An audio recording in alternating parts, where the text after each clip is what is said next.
Olá e seja bem-vindo ao canal FI Fácil, quem fala é Diogo Arantes e aqui eu vou te dar meu presente de Natal. E o que é presente de Natal? É conversar um pouquinho sobre o que passou e falar dos melhores setores para 2021.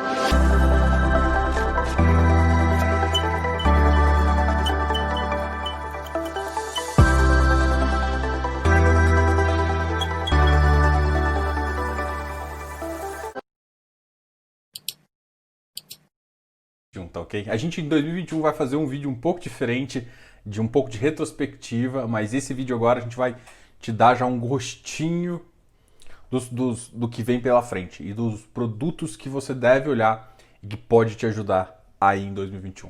Beleza? Tamo junto! Beleza, vamos conversar.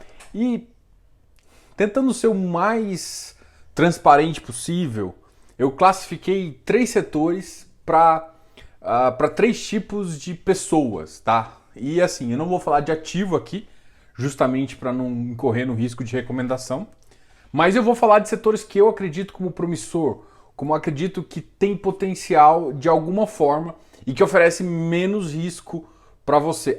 E às vezes, tem o primeiro já é totalmente contra-intuitivo e todo mundo vai achar estranho. Para conservador, engraçado, eu optei por FI de shopping. Nossa, Diogo, eu entendo que, inclusive agora em dezembro, já fechou alguns shoppings. Existem sim uma possibilidade de fechar, mas o mercado todo não vai permitir que isso fique por muito tempo. E já houve uma adaptação muito grande dos lojistas, inclusive dos shoppings. E o que eu mais vejo é upside, tá? O que eu quero te dizer com isso? Dos setores, é o que eu vejo um potencial muito grande ainda de upside. Porque o que acontece? Eu vejo 3 cenários de PIBs, né? E o médio para ruim me deixa ainda um tamanho de mercado suficiente para eu voltar com, sei lá, 60% a 80% da minha receita nominal que eu tinha nos shoppings. O que eu quero falar com isso? A tendência é os preços melhorarem um pouco, tá? Então eu vejo num dos piores cenários o preço ainda a favor dessa minha estratégia, tá?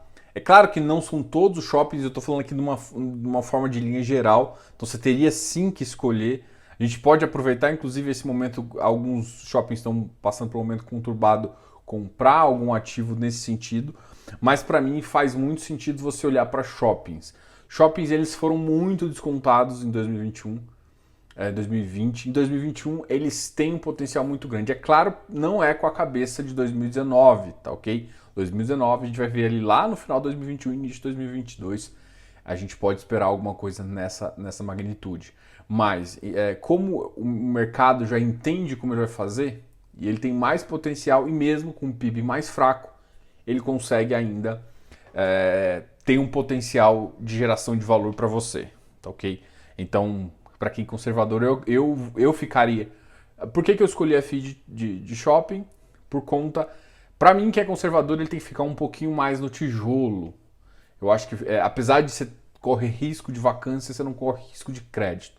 Eu acho que o risco de crédito é uma coisa que assusta muita gente conservadora. Então faz muito sentido você ter, porque gente conservadora gosta de ativo. Então faz mais sentido você ter. E o shopping, ele se provou resiliência, não do jeito, da forma como que você esperava, que é mantendo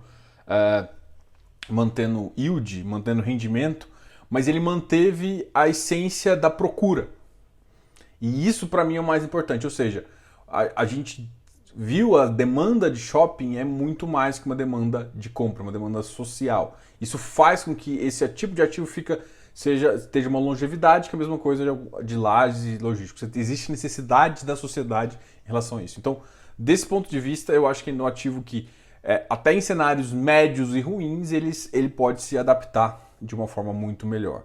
Tá ok? Então, conservador, eu acreditaria que alguma coisa na área de shoppings cairia muito bem. Bom, moderado eu já pensaria de uma coisa, já pensaria já num FI de papel, o middle risk. Os FIs de papel começaram a desenvolver muito bem. High grade foram muito massacrados e os high yields foram extremamente desvalorizados. por isso que tem alguns middle risks que ainda estão no valor patrimonial, que é justamente o que você deve fazer. Porque mesmo que aconteça qualquer evento, eles têm um risco menor da carteira, ele consegue absorver e você não perde yield. Então, por que é moderado? Porque você tem um risco de crédito. Ele tem uma vantagem muito grande dele conseguir passar por crises sem ter problemas de vacância, né? Como você está na dívida da empresa, normalmente se ela não quebrar, você é um dos primeiros a ser pagos. Então, isso para mim é muito importante do ponto de vista de estratégia de manter yield. Então, mas por que eu coloquei como moderado e não como conservador? Porque eu estou já colocando no middle risk, né? Um ativo que tem uma certa... O middle risk, normalmente numa carteira você tem alguns ativos com padrão de taxas um pouquinho maiores e às vezes até um crédito pulverizado ou um outro crédito que compõe essa carteira com uma taxa mais elevada. E faz muito, muito sentido. Então você consegue manter rendimento e você consegue manter. O preço desses ativos ainda não estão acelerados. Eu acredito que alguns desses têm um IPCAzinho a mais na carteira que pode ser acelerado e que pode te ajudar a captar também algum valor. Então, e não assim, tem que tomar muito cuidado, mas muito cuidado mesmo. Porque eu já vi coisas absurdas de gente preferir taxas de 100%, por exemplo, pegar uma taxa de IPCA mais 5 e CDI mais 5 e a pessoa escolher pelo IPCA cegamente. Gente, por mais que a gente está vivendo onde o IPCA está maior que a Selic, esse movimento não vai passar de 2021. Então, se você tem uma duration de 4, 3 anos e meio, é melhor você passar a maior parte do tempo onde vai ser o caso correto, que é a Selic maior que a IPCA. Você fazendo isso, o que eu quero te dizer é o seguinte: não escolha cegamente uma taxa em detrimento da outra. Escolha uma carteira bem distribuída e que a taxa é o que vai te dar o diferencial. Não necessariamente ser IPCA, ser IGPM ou ser CDI. Mas a taxa é importante para você. Tá ok? Isso é um dos recados mais interessantes aí, porque tem muita gente escolhendo IPCA cegamente, achando que vai captar muita coisa. Não é simplesmente assim.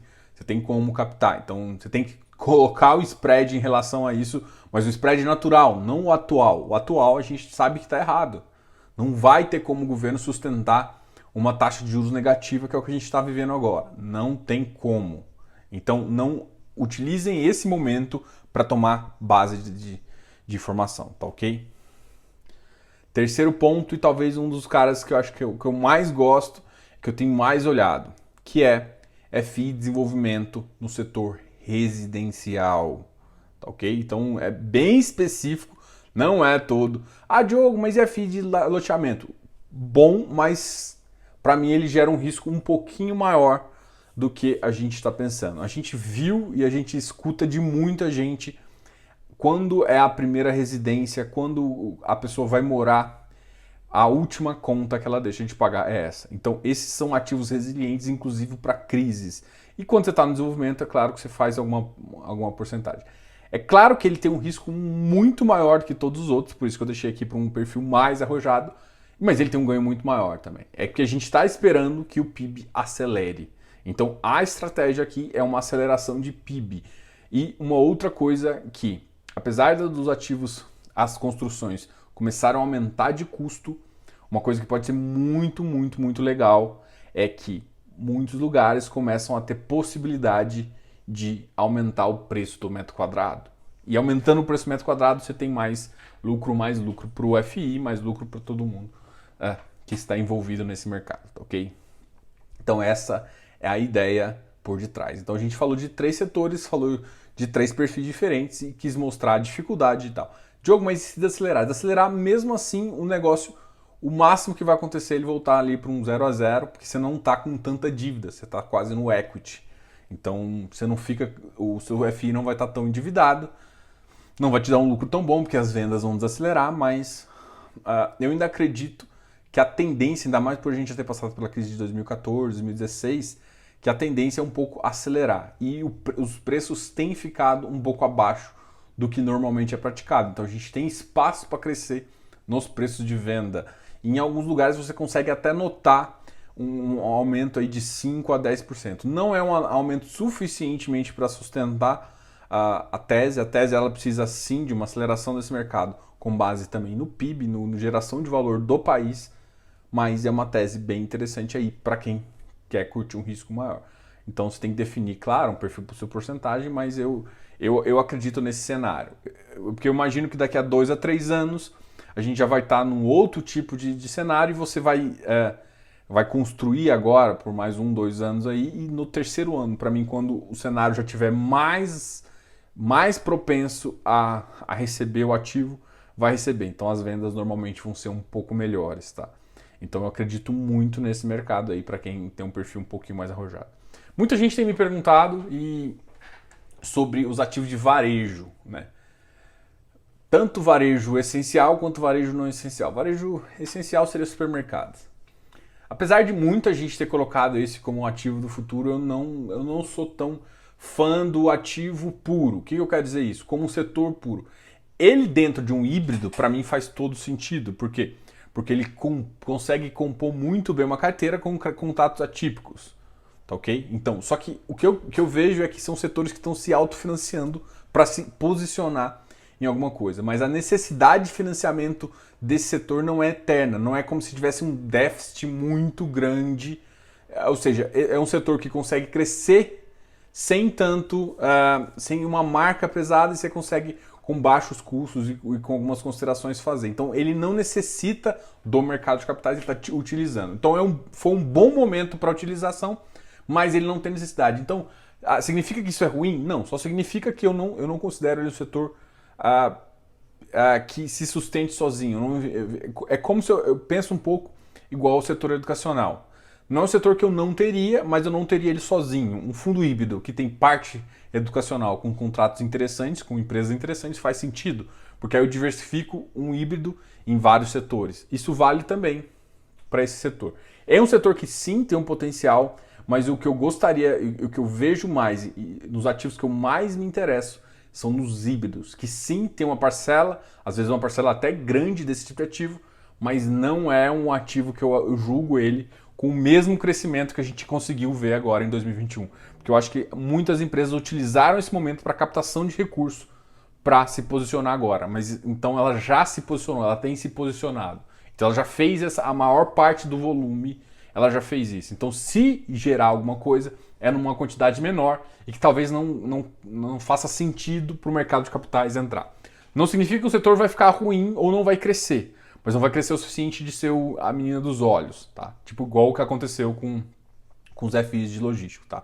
Então não estou falando para não fazer, não estou falando para nada, estou te mostrando que para mim cabe muito mais num portfólio híbrido do que num setor específico só de varejo, tá ok?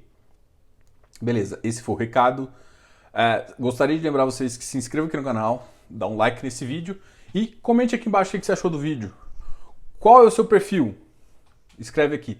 Não, se você não concordou com nada, você quer qual é o setor que você acha que é melhor para 2021? Mas eu tenho certeza, dá uma pensada aqui nesse vídeo, assiste umas 2 vezes e você vai entender vários aspectos do que eu estou falando. Então 2021, esse vai ser meu presente para você, meu presente de Natal.